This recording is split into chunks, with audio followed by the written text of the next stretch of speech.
اهلا وسهلا بيكم ومع مخلل رمضان الجميل المميز قوي، اللي مهما نعمل مخللات طول السنة بس بنيجي عند مخللات رمضان ونقف.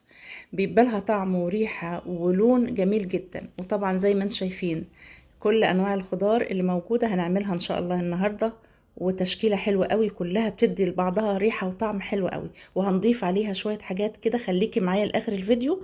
ويا ريت لو ما اشتركتيش في القناة تشتركي، وكمان تعملي لي لايك وكومنت حلو زي كده. وكل سنة وانتم طيبين.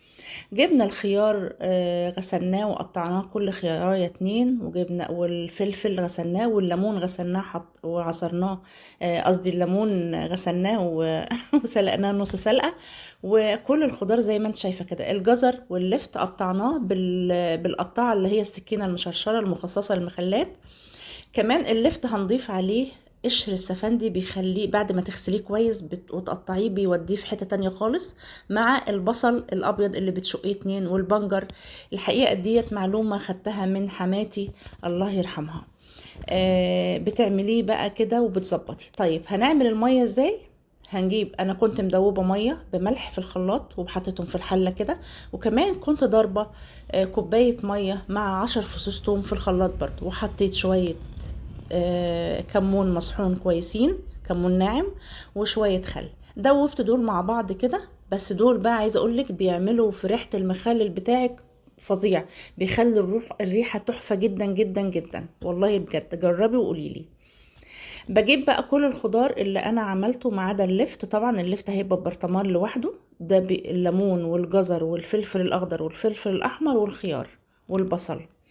دول كده هحطهم بطريقة عشوائية في البرطمان ده، بالشكل اللي انت شايفاه الجميل ده. ما تحطيش كل حاجة بقى بالدور، حط كده شوية كده على شوية كده على شوية كده، هتلاقيه في الاخر شكل جميل قوي وطعم جميل.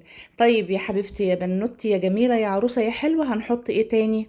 هنحط بقى معلقة كبيرة حبة البركة، معلقة كبيرة عصفر، معلقة كبيرة كركم. ولو عايزة تزودي زودي، ممكن تزودي كمان ربع معلقة وربع معلقة وربع معلقة. وفي الاخر هنضيف بقى المية اللي احنا حطينا عليها كمون وتوم وخل وملح. تمام. المية وصلت لنص البرطمان، تمام كده، او اكتر من نص شوية، ماشي. هقفل البرطمان بقى، اهي المية واصلة للنص.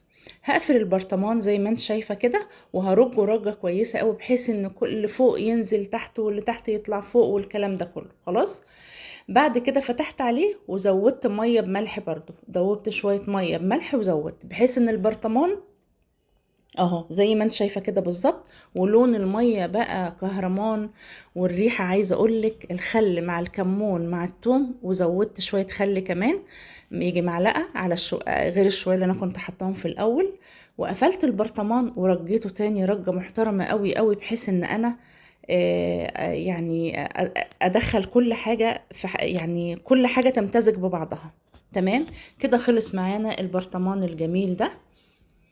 زي ما انت شايفة كده، شايفة شكل المية وريحته بجد فظيعة جدا. تخيلي بقى ده لما بيستوي كده بيبقى طعمه يجنن. ان شاء الله نفتح عليه على رمضان. مسحنا كل حاجة بمنديل نضيف المية الزيادة اللي نازلة، وحطينا كيس تلاجة زي ما انتوا عارفين عشان الهوا وعشان اي حاجة. وده بقى هيتحط يوم على المعدول ويوم على المقلوب، يوم تسيبيه كده ويوم تقلبيه بس لحد ما يستوي معاكي. وبعد ما يستوي معاكي يا حلوة حطيه في التلاجة، يغيب معاكي 6 شهور في التلاجة ما يحصلوش حاجة. ادي كده خلصنا من التشكيله بتاعت المخلل او المخلل المشكل. نيجي بقى على ايه؟ على اللفت الجميل، لفت البلد الحلو قوي، موجود متوفر في السوق دلوقتي. هاتلك شويه لرمضان. تمام. طبعا قطعناه برضو هو والبنجر بالقطعه بالسكينه المشرشره اللي بتجيبيها مخصصه للحاجات دي. وقشر السفند ده حاجه جميله جدا زي ما قلت لك، والبنجر. تمام. والبصل طبعا مفيش غنى عنه ابدا ابدا. ولو عايزه تزودي بقى قرن فلفل حامي مفيش مشكله خالص.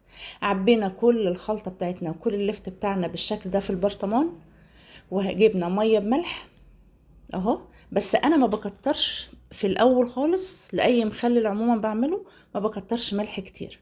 تاني يوم بدوق، لو محتاج بزود، لو مش محتاج خلاص، لان اللفت عامل زي الخيار من الحاجات اللي ما بتاخدش قوي ملح. زودنا بقى شويه شطه، لو عايزة زودي شطة اكتر زودي براحتك، بيبقى طعمه جميل برضو.